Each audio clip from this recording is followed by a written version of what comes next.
우리 학원을 좀 홍보를 해볼까? 라고 했을 때 원장님들이 사실 진짜 막막하잖아요. 홍보를 꼭 해야 되냐 말아야 되냐부터 먼저 저는 결정을 해드려요. 홍보가 필요 없는 학원은 사실 홍보를 받지 않아요. 이렇게 하시면 된다 하는데 그 기준이 저희가 갖고 있는 기준이 뭐냐면 오히려 홍보를 해놓고도 마이너스가 될 수가 있죠. 경쟁이 조금 있는 일반적인 동네 학원, 학원가라고 할 수는 없지만 일단 중요도는 먼저 가지고 가되 새로 시작하는 학원가의 학원이면은 홍보를 안 하면 정말 어려워요. 근데 홍보 방향을 어떻게 가져갈 거냐인데 이제 그러면 우리 학원을 좀 홍보를 해볼까? 라고 했을 때 원장님들이 사실 진짜 막막하잖아요. 홍보가 업이 아니니까. 그렇잖아요. 뭐 아까도 말씀드렸지만 뭐 블로그도 써야 될 것 같고 플레이스도 맨날 전화 오고 그죠? 이거 하라고 영업 전화 오고 그 다음에 뭐 당근마켓도 다들 하는 것 같고 그 다음에 또 뭐 있어요? 뭐 많잖아요. 그죠? 인스타도 있고 유튜브도 있고 뭐 그리고 전통적으로 전단지라든가 현수막도 있고 학교 앞에 나눠주기도 하고 너무 많은데 이거를 하려니까 엄두가 안 나고 뭘 해야 될지 모르겠는 것 같아요. 그래서 너무 할 게 많으니까. 근데 일단은 이거를 홍보를 꼭 해야 되냐 말아야 되냐부터 먼저 저는 결정을 해드려요. 그러니까 홍보를 할지 말지요? 네. 왜냐하면 저희도 이제 학원에 감사하게도 연락을 주셨을 때 홍보가 필요 없는 학원은 사실 홍보를 받지 않아요. 이렇게 하시면 된다 하는데 그 기준이 저희가 갖고 있는 기준이 뭐냐면 그냥 존재만 해도 선택받는 학원. 경쟁이 없으면 알아서 들어올 수밖에 없어요. 예를 들어서 특히나 이제 유아나 초등부 중심의 학원은 접근성이 굉장히 중요하잖아요. 맞아요. 가까워서 선택을 받을 수 있으니까. 근데 여기서 뭐 영어학원, 수학학원 이런 학원들은 동네에 한두 군데 있기는 조금 어렵고 많이 있는 편인데 근데 유일한 학원들이 있어요. 뭐 태권도라든가 뭐 발레라든가 피아노라든가 예체능 쪽이 좀 그럴 수 있고 그 다음에 뭐 독서 아니면 글쓰기 이런 학원 그러니까 많지 않은데 우리 학원이 유일하다라고 하면은 사실 별다른 거 안 해도 돼요. 검색했을 때 나오기만 해도 홍보할 필요는 따로 없다고 봐요. 그죠. 그 동네 하나 있으니까. 그쵸. 그러면 존재만 해도 알아서 문의가 와서 알아서 상담을 오시면 원래 상담 잘하시고 수업 잘하시니까 알아서 진행이 잘 될 텐데 괜히 뭐 다른 업체를 괜히 쓰셔가지고 너무 이상한 내용이 올라가 있거나 이게 전문성이 좀 떨어져 보이는 게 노출이 되거나 했을 때는 오히려 홍보를 해놓고도 마이너스가 될 수가 있죠. 그래서 존재만 해도 되는 학원 같은 경우는 뭐 비용을 쓸 것도 아니고 뭐 특별히 뭐 많은 툴을 가지고서 마케팅 안 하셔도 된다. 가장 기본적인 거 그냥 찾았을 때 나오게만 플레이스 정도는 그래도 등록을 할 수는 있잖아요. 그 전화번호만 넣고 해도 저는 된다고는 생각을 하고 있어요. 그런 데는 그런 식으로 하는 거를 권유드리는데 그래도 뭔가 조금 더 안내를 하고 싶다 하면은 블로그를 매주 쓸 필요가 있을까요? 그런 데가? 아니요. 굳이 필요 없죠. 그쵸? 몇 개만 해놓으면 사실 안 해도 될 것 같은데요? 그쵸. 블로그로 존재하다 보니까 계속 써야 된다는 압박을 갖고도 계신데 블로그는 그냥 홈페이지 대용이라고 생각을 해주시고 내가 알려줄 것만 알려주면 되는 것 같아요. 그런 쪽에서는 경쟁이 없으니까 그런 학원은 그런 식으로 홍보를 짧게 간결하게 해주시면 좋을 것 같고 그 다음에 경쟁이 조금 있는 일반적인 동네 학원 학원가라고 할 수는 없지만 동네 일반적인 동네 상권의 학원 경쟁자가 있죠. 거기는 주요 과목들은 많죠. 그쵸. 동네에도. 그쵸. 그랬을 때는 어떤 게 좋냐 저는 개인적으로는 여러 가지 다 하면은 물론 좋지만 대부분의 원장님이나 선생님들이 너무 많이 벌려놓으면은 제대로 될 수가 없어요.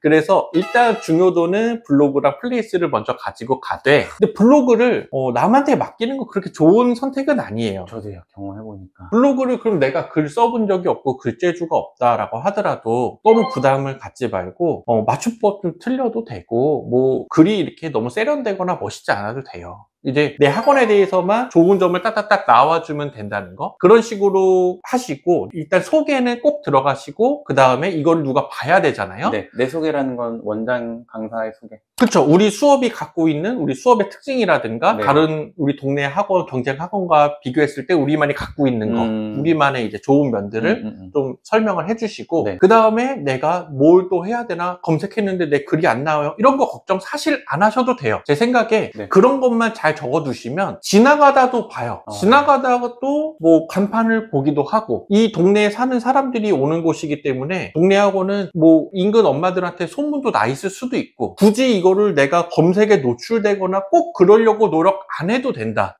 사실. 근데 이제 막 생긴 학원이에요. 네. 이제 오픈을 하셨으면 기존에 알던 분들이 없잖아요. 그죠. 그러면 이제 그때는 광고비를 쓰시더라도 플레이스 광고 정도는 조금 과감하게 하시는 게 좋다. 근데 계속 있던 학원 같은 경우는 이미 다 지나가면서 봤고 근처에서 학원을 찾는 사람들은 어쨌든 이 학원의 존재를 알고는 있기 때문에 이거를 막 광고를 너무 막 해야지 이런 압박을 버리시고 블로그에 내 학원에 대한 설명만 해놔도 네. 올 사람은 오게 돼 있다. 그리고 이제 잘 하나 글 써놓고 기존 학부모님들을 뭔가 소개를 해줄 때도 그냥 그 글 링크 하나만 딱 전달해도 될 정도의 그쵸. 글 정도만 있어도 되겠네요. 그쵸. 네. 근데 이거를 우리 학원에 대해서 내가 보여줄게 우리 학원 그냥 떠난 거 없는데? 라고만 생각을 갖춰버리면 그럼 쓸 말이 없잖아요. 그쵸. 네. 그렇게는 아예 진행을 하지 말고 쓸 때는 정말 우리 학원이 갖고 있는 좋은 면, 아이들이 어떤 것 때문에 도움이 많이 됐는지, 그 원장님 생각은 어떤지 이런 거를 정말 진솔하게만 써주시면 좋을 것 같아요. 네. 그리고 이제 학원이 정말 밀집된 지역, 정말 큰 학원가도 있고 아니면 작은 학원가도 있는데 학원가라고 하는 데는 특징이 있잖아요. 동네 학원은 아무래도 우리 보습 학원 기준으로 보면 조금 동네에 있는 애들이 있고 오게 돼 있고 그리고 너무 잘하는 애들은 학원가로 좀 가려는 경향도 있어요. 그죠. 학원가는 잘하는 애도 오고 못하는 애도 오는데 거리적인 부분보다는 어쨌든 이 학원가로 왔다는 거 생각을 가지고서 학원가로 간다 하는 마음으로 가기 때문에 학원가 일단 학원이 많죠. 그죠. 대신에 올 수 있는 학생도 많고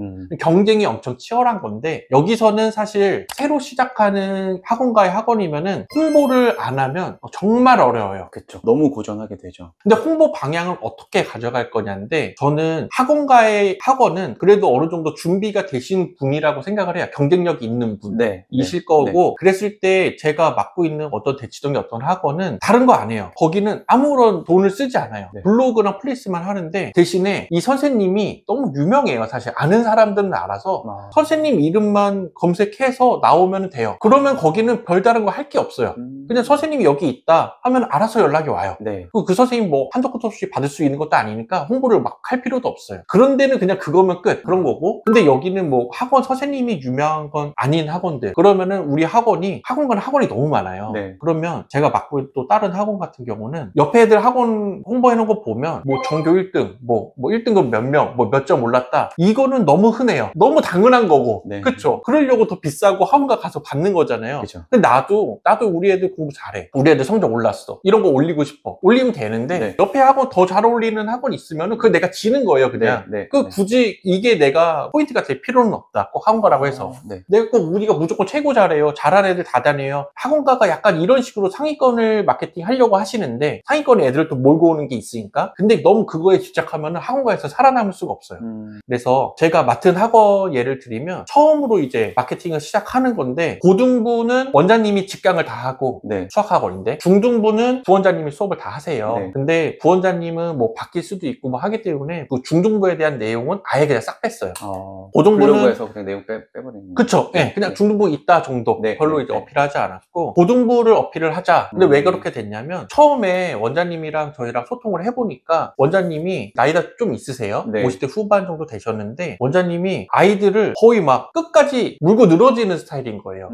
그 되게 좀 무섭기도 하고 네. 그리고 잘해줄 때 또 잘해주고 네. 좀 그런 좀 노련하신 선생님인데 시험 기간 되면은 막 일단 10시엔 집에 가야 되니까 10시 이후에는 카톡으로 계속 기다리면서 새벽까지 애들 질문도 받아주고 뭐 이런 거 너무 열정적으로 잘하시고 원장 선생님이 이런 면을 노출을 해야겠다라고 저희가 방향을 잡았는데 네. 또 얘기를 더 해보니까 원장님이 내가 잘하는 게 있는데 나는 진짜 못하는 애를 올리는 거를 진짜 잘한다는 거예요, 원장님이. 엄청난 장점인데. 그쵸. 네. 그래서 그래요. 여기가 진짜 유명한 우리나라 뭐 대치 목동 중에 한 군데 들어가는 학원가지만 꼭 잘하는 애들만 있는 건 아니잖아요. 못하는 애들도 학원 다니고 알아보고 할 텐데 그러면 포인트가 잘하는 학원 이렇게 광고하는 학원에 선뜻 가기가 망설여지는데 네. 나 같은 애들을 정말 잘 케어해 주기를 바랄 텐데 그런 거를 그냥 보여주자. 그래서 블로그에 글을 썼지만 뭐 이렇게 세련되거나 그렇게 하지 않았어요. 원장님 자체도 그렇게 무뚝뚝한 조금 스타일이신 것 같고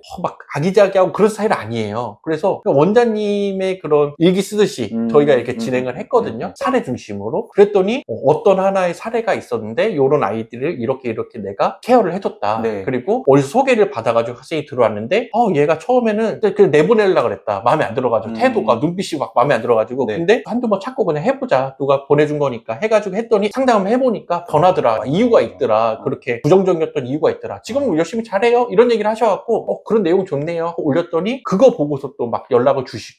비슷한 상황의 아이들이. 그쵸. 이게 엄마나 학생이나 자기의 대입이 되니까 이게 꼭 학원 가라고 해서 우리가 제일 강사진이 좋다, 내 경력이 좋다, 우리 애들 성적이 많이 올랐다, 잘하는 애들 많다, 이거에만 갇혀 있으면은 다 그러고 있기 때문에 거기 안에서 내가 선택받을 가능성이 더 떨어질 수밖에 없는데 그걸 최고로 잘하는 학원이 있을 테니까.